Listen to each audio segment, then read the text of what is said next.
dahsyat dan luar biasa. Silakan duduk Bapak Ibu. Puji Tuhan, shalom. Tuhan Yesus baik tentunya, amin. Haleluya. Saya percaya saudara, sampai hari ini kasih Tuhan, sayangnya Tuhan kepada kita tidak pernah berkurang, bahkan lebih dan lebih lagi. Saya percaya Tuhan, kasih Tuhan terus mengontrol dalam kehidupan kita. Mungkin kita merasa bahwa hidup kita ini sedang tidak baik, tapi saya percaya saudara, semua ada di dalam kontrolnya Tuhan. Semua akan baik-baik adanya di dalam Tuhan. Ada amin saudara-saudara? Kita baru saja memperingati Yesus kita naik ke sorga. Tapi perhatikan saudara, Yesus itu tidak hanya naik ke sorga. Saudara perhatikan betapa hati Tuhan sebelum dia naik ke sorga. Ada sebuah peristiwa 40 hari dia sebelum naik ke sorga. Ketika dia mati untuk saudara dan saya, dia bangkit, bisa saja dia langsung naik ke sorga. Tapi ada peristiwa 40 hari sebelum dia naik ke sorga. Untuk apa? Memastikan saudara ada di dalam kasih-Nya. Memastikan saudara semuanya yang ada di tempat ini, sore hari ini, memastikan bahwa saudara tetap setia kepada Tuhan. Ada amin saudara. Mari kita buka di dalam Kisah Para Rasul pasal yang pertama, ayat yang ketiga saudara-saudara. Kisah Para Rasul pasal yang pertama, ayat yang ketiga. Saya baca buat saudara. Kepada mereka, ia menunjukkan dirinya setelah penderitaannya selesai. Dan dengan banyak tanda membuktikan bahwa dia, Yesus, hidup. Sebab selama 40 hari ia berulang-ulang menampakkan diri dan berbicara kepada mereka tentang kerajaan Allah. Sampai di sini minta tolong jangan ditutup, ini ayat sudah. Jadi saudara, Tuhan sedang menunjukkan kepada mereka siapa? Murid-muridnya, saudara dan saya, saudara-saudara. Nanti sudah kita akan melihat bahwa Yesus menampakkan diri kepada mereka, kepada saudara dan saya berulang-ulang. Berbicara kepada mereka tentang kerajaan Allah. Ini membuktikan bahwa Yesus kita benar-benar hidup. Yesus kita benar-benar ada, saudara-saudara. Yesus kita benar-benar hidup dan kontrol kehidupan kita. Kemudian yang kedua saudara, tentang apa dari kita lihat ayat ini saudara? Tentang kerajaan sorga benar-benar ada. Kerajaan sorga itu benar-benar nyata. Kehidupan kekal itu benar-benar ada. Dan kita akan bersama-sama dengan Bapa kita ada di sana saudara-saudara. Nah, kita akan belajar. Kita akan mengetahui peristiwa 40 hari ini apa maksudnya. Saudara, Yesus kita pergi, Yesus kita naik ke sorga. Yang sudah ditulis di dalam firman Tuhan ini saudara. Dia pergi gak selama-lamanya. Yesus kita pergi untuk kembali. Ada lagunya saudara ya.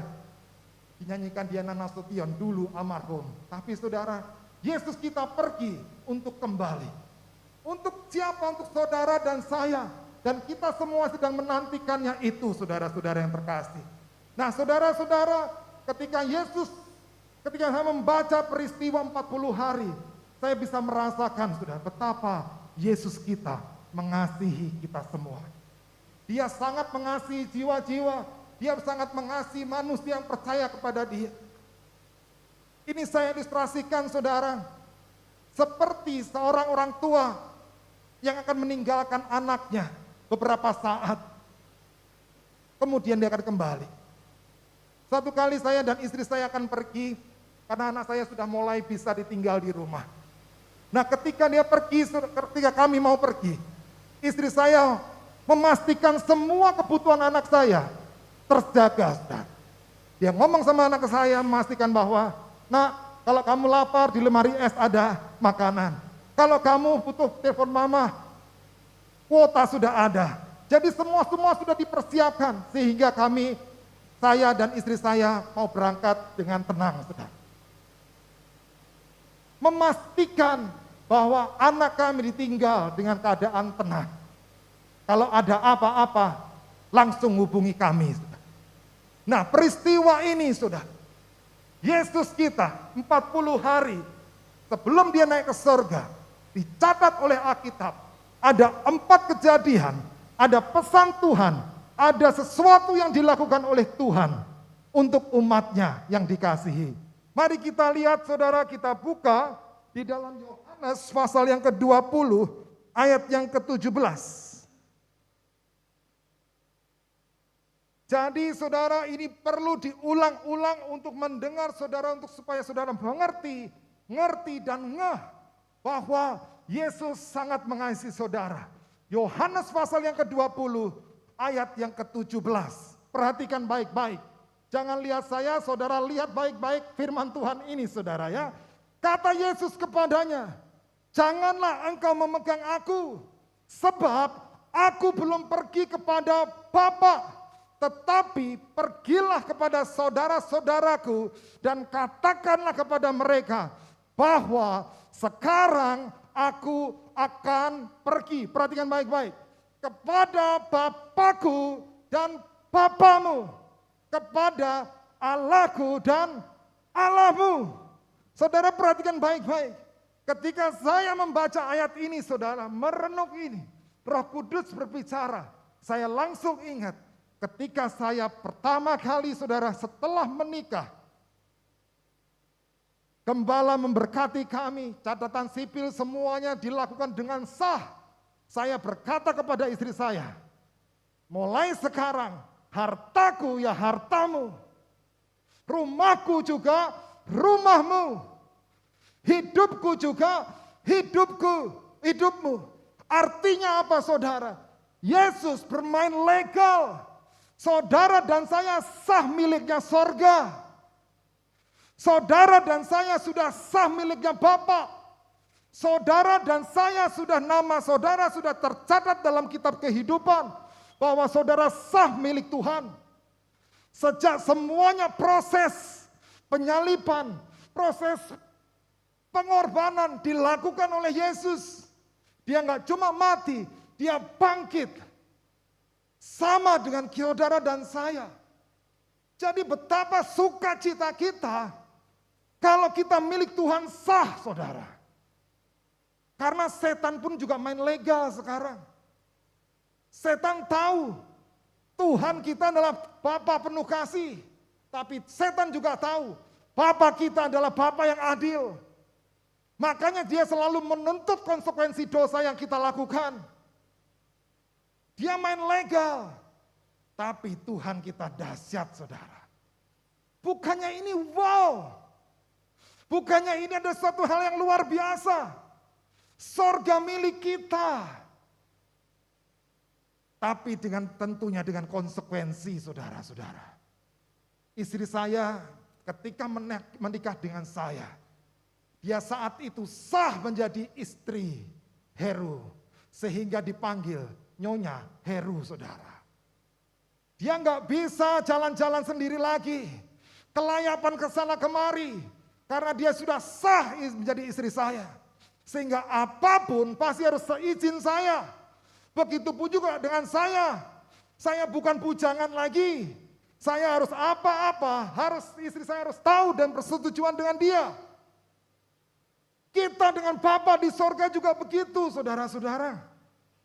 Bukannya ini bersyukur, sehingga mengakibatkan kuasa-kuasa jahat dimanapun itu berada, mereka akan gemetar kepada saudara. Bukannya ini wow.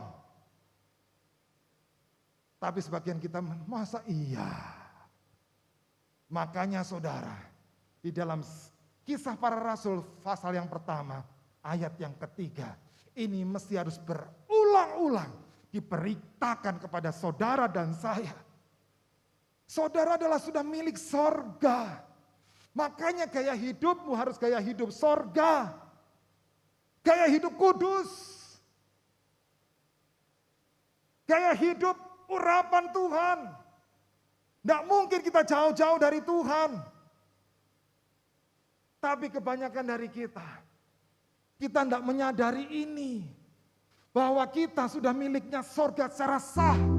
Sejak kematian Yesus di kayu salib. Sehingga kita menganggap enteng karena kenapa? Kita nggak ngerti. Sehingga kita berdosa ya berdosa saja. Kita tidak menyadari bahwa ada kita milik Kristus. Makanya Rasul Paulus sudah di dalam Efesus pasal yang kelima ayat yang ke-31 sampai 32. Minta tolong dimunculkan. Rahasia ini besar. Efesus pasal yang kelima ayat 31 sampai 32 bisa dimunculkan? Boleh? Saya baca buat saudara aja dulu. Sudah? Oke, ayo saudara lihat di dalam Alkitab saudara.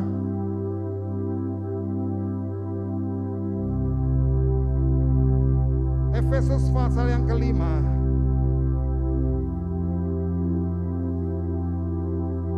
Ayat yang ke-31 sampai 32. Saya baca buat saudara. Sebab itu laki-laki akan meninggalkan ayahnya dan ibunya dan bersatu dengan istrinya sehingga keduanya itu menjadi satu daging. Rahasia ini besar, tetapi yang aku maksudkan ialah hubungan Kristus dan jemaat. Saudara-saudara, makanya saudara di tempat ini, di atas mimbar ini saya beritahu selalu saudara. Ada kalanya Tuhan menempatkan diri sebagai Bapa dan kita anak-anaknya. Ada kalanya Tuhan menempatkan diri sebagai gembala dan kita adalah domba-dombanya. Tapi di sini Yesus menempatkan diri Bapa sebagai mempelai. Karena rahasia ini besar. Tuhan mau kita semuanya memiliki sorga.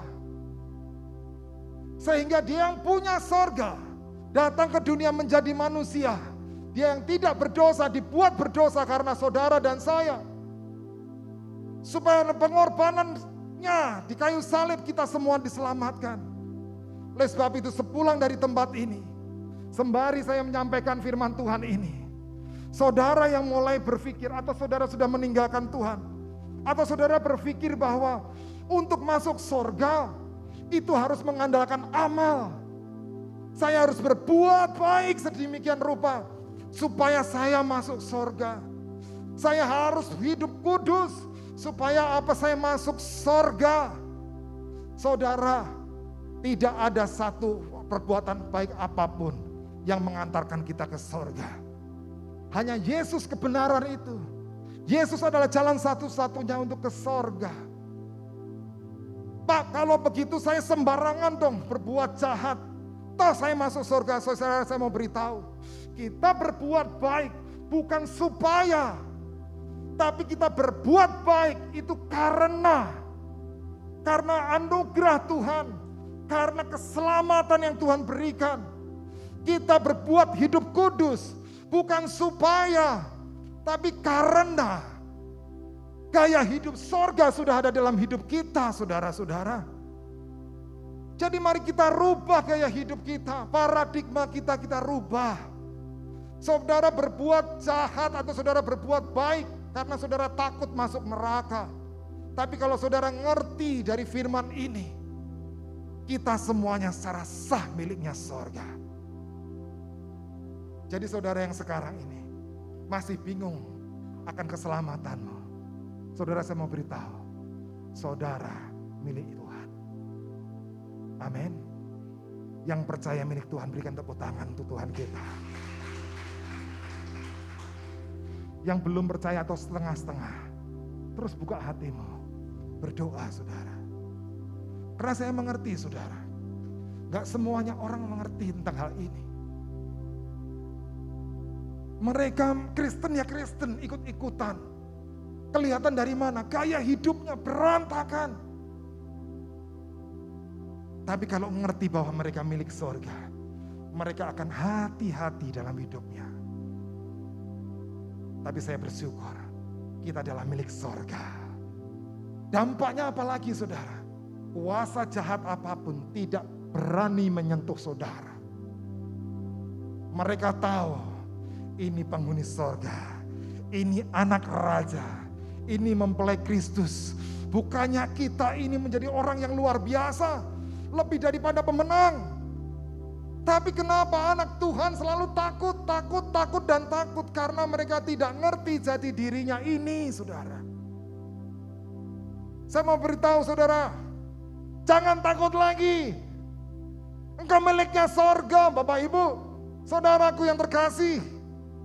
Semuanya tunduk. Alam semesta ini yang ciptakan Tuhan kita. Makanya Tuhan ngomong, apa yang kau ikat di bumi akan terikat di sorga. Ketika engkau berhasil menunjukkan memang kau pemilik sorga, gaya hidup sorga atas hidupmu. Jadi saudara, pesan Tuhan ini powerful. Ini saya baca berulang kali, saya terlalu bersyukur. Tuhan, terima kasih. Nama saya ada di dalam kitab kehidupan-Mu. Tuhan, terima kasih. Bapakku ya Bapamu. Yesus masih menempatkan diri sebagai saudara yang sulung, saudara. Makanya dia berkata, Bapakmu juga Bapakku. Saudara yang terkasih, bersukacitalah secara legal dan sah di alam roh.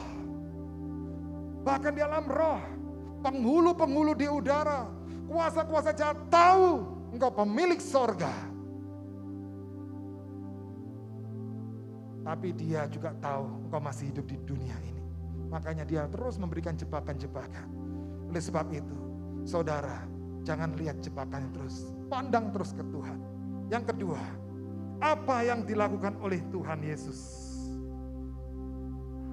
Kita baca firman Tuhan di dalam Yohanes pasal yang ke-20, ayat yang ke-22. Jadi yang pertama tadi, pesan apa? Yesus memastikan apa kepada kita semuanya sebelum dia tinggalkan kita semuanya. Yesus memastikan kepada kita bahwa secara legal dan sah kita miliknya Yesus.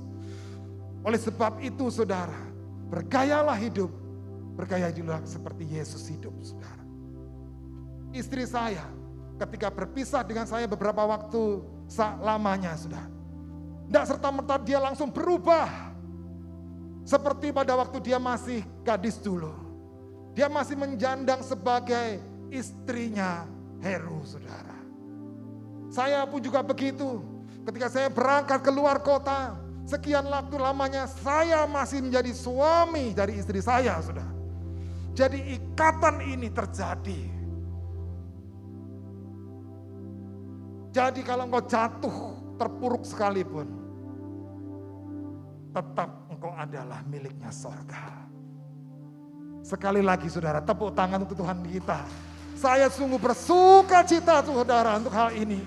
Saya bersyukur akan kebangkitan Tuhan kita Yesus Kristus. Dan yang lebih powerful lagi saudara, perhatikan. Yang kedua, Yohanes pasal yang ke-20 ayat yang ke-22. Yesus berkata, dan sesudah berkata demikian, firman Tuhan berkata, Yesus menghembusi mereka dan berkata, apa saudara? Terimalah Roh Kudus. Yesus berkata apa? Terimalah Roh Kudus. Karena lebih baik aku pergi, supaya penolong itu akan datang kepada saudara dan saya. Penolong itu ada di dalam kehidupan kita. Oleh sebab itu terimalah Roh Kudus. Kita memperingati Pentakosta yang ketiga ini, dahsyat. Buka hati. Kalau Yesus ngomong terimalah, berarti ada yang menolak enggak saudara? Ada. Ketika saudara ditawari, kamu mau enggak? Terimalah ini. Saudara punya pilihan menerima dan menolaknya. Tapi Yesus berkata, terimalah. Terimalah saudara. Terimalah. Karena dialah penghibur. Karena dialah penguat. Dialah penolong. Roh Kudus. Tadi terus diajak oleh worship leader untuk memuji dan menyembah Tuhan. Mengajak, membuka hati untuk Roh Kudus seluas-luasnya. Berkarya dalam hidup kita. Menerima Roh Kudus. terimalah dia. Ajaklah dia berkarya atas hidup saudara. Dalam setiap apa aktivitas kita, kita yang kuliah, libatkan dia. Kita yang bekerja, libatkan dia. Kita yang berdagang, libatkan dia. Sehingga apa saudara? Saudara bisa dipastikan, saudara tidak jatuh di dalam jebakan-jebakan musuh. Dan saudara diberikan kuasa oleh Roh Kudus tersebut, saudara-saudara. Bersyukur, terimalah Roh Kudus. Sekarang Roh Kudus di mana, Pak? Sudah tercurah. Tinggal buka saja hati. Buka hati untuk jamahan Tuhan. Tapi kebanyakan dari kita, aku sih nerima mulut, tapi hati tidak menerima. Tetap tegar tengkuk, keras batu. Gak mau Roh Kudus terlibat. Satu anak muda mau bertobat masih nego dengan saya.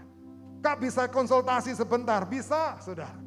Kemudian tanya, Kak, kalau aku nanti bertobat, aku masih boleh enggak nonton film biru? Boleh, asal layarnya warna biru semua. Atau kacamatamu biru, dongker lagi. Kak, kalau aku bertobat, aku masih bisa enggak merokok? Kan enggak ada tertulis di Alkitab. Saudara masih coba nego. Untuk apa? Supaya dagingnya masih dilayani. Saudara-saudara yang terkasih, Roh Kudus tertib. Makanya terimalah dia. Apalagi saudara, jangan sampai mendukakan Roh Kudus. Hari-hari ini, saudara bukalah hati. Roh Kudus itu lembut. Dia tidak seperti setan, saudara. Dia tidak seperti iblis. Dia mendobrak, enggak. Tapi Roh Kudus itu mengetuk pintu. Barang siapa membuka, dia masuk. Kalau nggak ada yang membuka, ya dia akan terus mengetuk pintu. Dia tidak mau mendobrak. Karena dia gentle. Buka hatimu. Pemilik surga, nama-namamu yang sudah ada di dalam kitab kehidupan Tuhan. Bukalah hatimu. Izinkan sang pemilik surga itu masuk di dalam hati saudara. Jangan terus membatu. Yang ketiga yang Yesus ngomong, ayo kita lihat lagi saudara. Apa yang dilihat Yesus lakukan? Yohanes 20 ayat yang ke-23. Jika kamu mengampuni dosa orang, dosanya diampuni. Dan jikalau kamu menyatakan dosa orang, tetap ada. Dosanya tetap ada. Saudara, memang ini adalah pengutusan yang diberikan kepada murid-muridnya untuk menyampaikan kebenaran firman Tuhan. Jika kebenaran itu kau sampaikan, orang itu menerima, maka hidup mereka dipulihkan oleh Tuhan. Tapi ketika kebenaran itu kau sampaikan dan mereka tidak mau menerima, maka mereka tetap di dalam hukum dosa. Tapi saudara, ada tersirat di sini, yaitu tentang ada hubungan antara bumi dan sorga. Apa yang kau ikat di bumi akan terikat di sorga. Nah saudara, tentang hubungan antara dunia dan Tuhan dan sorga, ada satu jenis dosa yang ada hubungannya tentang korelasi ini. Jika kamu begini, maka bapamu begini. Berbeda dengan dosa-dosa yang lain. Kalau dosa menipu, saudara bertobat, maka pengampunan datang. Maka saudara, pemulihan secara nyata ada dalam hidup saudara. Tapi ada dosa jenis ini, yaitu apa? Pengampunan atau kepahitan. Yesus mengajarkan doa Bapa kami. Ampunilah kami seperti kami mengampuni orang yang bersalah kepada kami. Artinya apa saudara? Jika kita mengampuni orang, maka Bapa kita yang di surga juga mengampuni. Jika kita tidak bisa mengampuni manusia, Bapa kita juga tidak mengampuni. Saudara-saudara yang terkasih, Yesus memberikan contoh dalam masa penderitaannya. Dia disesah, dihajar, dihina. Dia lebih memilih untuk mengampuni. Bapa, ampunilah mereka, karena mereka tidak tahu apa yang mereka perbuat. Saudara-saudara, mungkin sekarang kita disakitin, mungkin kita merasa dirugikan, kita menjadi korban, tapi engkau masih bisa bersyukur pada Bapa. Bapa, aku bersyukur, aku korban, bukan pelaku. Biarkan sang penghakim itu yang akan menunjukkan keadilannya. Saudara-saudara yang terkasih, pastikan hidup saudara ada di dalam pengampunan. Mudah mengampuni. Karena kenapa? Engkau boleh pelayanan hebat, engkau boleh pelayanan, engkau boleh kaya, engkau boleh luar biasa. Tapi selama dalam hatimu tidak bisa mengampuni, pengampunan dari sorga tidak bisa kita terima. Yesus tahu itu. Hukum ini tahu. Oleh sebab itu, Bapak Ibu Saudara semua, belajar untuk bisa mengampuni orang yang paling menyakiti kita.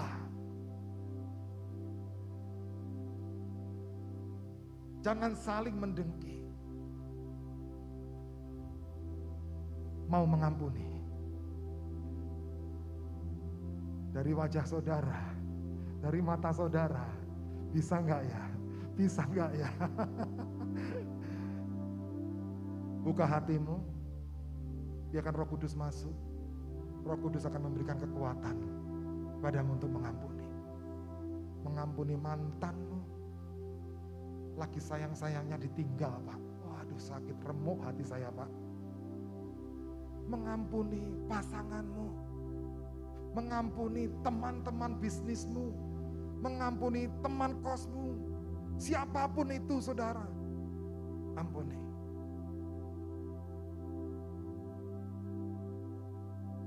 Jangan membalas terus. Sakit hati dibalas gak akan selesai, saudara-saudara. Istrinya minta, "Pak, minta uang dong." Buat apa? Mau berenang. Loh, untuk apa? Lihat umur lah. Biar langsing, Pak. Bapaknya kesel, saudara. Ikan paus saja setiap hari berenang tetap gendut. Istrinya sakit hati, saudara. Ini suami macam apa? Dihina. Besoknya suaminya ketika mau makan dilihat meja gak ada buah-buahan. Tanya sama istrinya, "Mah, kenapa di meja gak ada buah-buahan?" Istrinya ingat peristiwa kemarin sore. Dia pahit, dia ngomong, "Monyet aja setiap hari makan buah juga gak ganteng-ganteng." Suaminya dimonyet-monyetin loh, saudara. Jadi isinya benturan terus.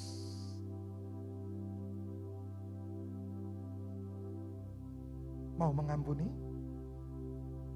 Karena kau kalau gak bisa ngampuni, Bapakmu mengasihi saudara. Bapak kita di surga sangat mengasihi saudara. Tapi dia adalah Bapak yang konsekuen. Kalau nggak bisa ngampuni, dia nggak bisa mengampunimu juga, saudara. Ayo, ampuni. Maka engkau akan mendapatkan damai sejahtera yang luar biasa. Luar biasa, saudara. Yang keempat, saudara. Kita lihat di dalam Yohanes pasal yang ke-20, ayat 29. Saya bacakan buat saudara, kata Yesus kepadanya, "Karena engkau telah melihat aku, maka engkau percaya. Berbahagialah mereka yang tidak melihat namun percaya." Artinya pesan Tuhan dari peristiwa ini apa, saudara-saudara? Berbahagia itu percaya. Saudara kalau ingin berbahagia, saudara mesti percaya kepada Bapa. Saudara mesti percaya kepada Tuhan, maka engkau akan berbahagia. Ada orang nulis di snapnya, bahagia itu sederhana ya. Ada nasi putih dan ikan teri 3, saudara ya. Itu bahagia menurut mereka. Berbahagia itu sederhana ya. Fotonya saudara statusnya di pinggir danau sambil ngelempar-ngelempar batu saudara. Menurut mereka bahagia itu seperti itu. Tapi firman Tuhan berkata, berbahagia itu percaya. Ketika percaya memang belum terbukti, tapi saudara sudah menempatkan hatimu kepada sorga. Engkau sudah menempatkan hatimu kepada Tuhan. Engkau sudah berbahagia. Di situ Tuhan perhitungkan loh saudara. Makanya Tuhan mengajarkan kepada setiap kita saudara, untuk berbahagia, percaya. Kita hidup bukan karena melihat, namun karena percaya. Ada amin saudara. Yang ada amin berikan tepuk tangan sekali lagi untuk Tuhan kita. Haleluya. Berani percaya kepada Tuhan? Berani dong. Miliknya sorga kok. Dia mengasihi kita kok. Dia sangat menyayangi kita. Gak mungkin kita dibiarkan sendirian. Gak mungkin kita dibiarkan menghadapi persoalan. Makanya saudara, ketika saudara dalam persoalan, baca firman dan dijadikan itu jadi rema. Pencobaan-pencobaan yang kamu alami tidak akan melebihi kekuatan kamu. Karena itu sudah diukur oleh Tuhan. Makanya pencobaan itu diizinkan Tuhan terjadi atas hidup kita. Supaya apa? Kita semakin berkembang dan bertumbuh. Firman Tuhan yang berikutnya, kalau saudara dalam jatuh, kita nggak akan tergeletak. Tapi Pak, babak belur Pak. Tapi kan nggak mati saudara. Kau masih hidup, masih ada harapan. Sudah jatuh ketimpa tangga, tangganya ada pakunya, pakunya karatan lagi. Terus di situ ada anjing, anjingnya gila lagi gigit saya Pak. Babak belur hidup saya Pak. Percayalah, Tuhan sudah menakar itu. Amin saudara. Haleluya. Hidup karena percaya. Percaya kepada Tuhan. Semuanya akan baik adanya. Kemudian yang terakhir, Yohanes 21 ayat yang ke-17. Yohanes 21 ayat 17. Firman Tuhan berkata begini. Kata Yesus kepadanya untuk ketiga kalinya, Simon anak Yohanes, apakah engkau mengasihi aku? Maka sedih hati Petrus karena Yesus berkata untuk ketiga kalinya, apakah engkau mengasihi aku? Dan ia berkata kepadanya, Tuhan, engkau tahu segala sesuatu. Engkau tahu bahwa aku mengasihi engkau. Kata Yesus kepadanya, gembalakanlah domba-dombaku. Artinya apa saudara? Pesan Tuhan yang terakhir. Gembalakanlah domba-domba Tuhan. Pak, itu kan urusannya pendeta, saudara-saudara. Domba berbicara tentang jiwa. Jiwa itu siapa? Saudara dan saya. Saudara, firman Tuhan berkata, hukum Tuhan ada dua. Yang pertama, kasihilah Tuhan Allahmu dengan segenap hatimu dan dengan segenap. Itulah hukum yang terutama dan yang pertama. Tapi hukum yang kedua, yang sama dengan itu apa saudara? Kasihilah sesamamu manusia seperti dirimu sendiri. Artinya apa? Saudara mustahil untuk mengasihi manusia, sesama manusia, kalau engkau tidak bisa mengasihi dirimu sendiri. Mengasihi diri berbeda dengan mengasihani saudara. Kalau mengasihi dirimu, mengasihi hidupmu, saudara memastikan hidupmu tidak ada di dalam hukuman dosa. Saudara tidak akan pernah mengizinkan dirimu untuk jatuh di dalam setiap dosa. Makanya ketika ada godaan-godaan, kalau engkau mengasihi dirimu, saudara akan memperjuangkan itu supaya engkau gak jatuh di dalam dosa. Itu mengasihi diri kita. Engkau tidak akan pernah membiarkan dirimu binasa. Engkau gak akan membiarkan dirimu jatuh tergeletak. Makanya Raja Daud ketika engkau sedang gundah gulana, dia ngomong, hei jiwaku, kenapa engkau gelisah? Saudara-saudara yang terkasih, minimal dirimu jaga dari jebakan musuh. Yang berikutnya saudara, keluarga Yerusalem. Yesus ketika naik ke sorga, dia nyuruh murid-muridnya jangan pergi kemana-mana sambil menantikan Pentakosta yang pertama di Yerusalem. Jangan pergi kemana-mana, apalagi ke Bengkulu, jangan dulu. Yerusalem dulu. Yerusalem bicara tentang apa? Keluarga. Engkau pastikan keluargamu dulu dilawat Tuhan, mengalami keselamatan. Kami dalam keluarga, ada mesbah keluarga. Bahkan di luar itu, saudara, saya, istri dan anak saya, kami saling menjaga. Saya harus memastikan anak saya dan istri saya selamat. Dia juga begitu, memastikan suaminya dan anaknya selamat. Begitupun juga anak saya memastikan mama dan papanya selamat. Dengan cara apa? Seringkali kami saling mengoreksi. Papa ngomong di mimbar, jangan bohong. Ayo papa jangan bohong loh ya, saudara. Katanya papa sudah mandi, rupanya belum. Ayo jangan bohong, saudara. Dikoreksi dengan anaknya sendiri. Saudara, memastikan hidup keluargamu selamat. Selamat. Habis itu memastikan Yerusalem, Yudeamu, keluarga besar, teman-temanmu, sekitarmu. Habis itu Samaria sampai ke ujung bumi. Ada amin, saudara. Ada 5 hal yang Yesus sampaikan. Setelah itu pastikan itu dalam hidup saudara. Maka Yesus naik ke sorga. Dan dia akan datang untuk kedua kalinya. Menjemput kita semuanya di awan-awan. Dan kita menyongsong dia yang masuk kriterianya Tuhan. Yang terus menjaga iman.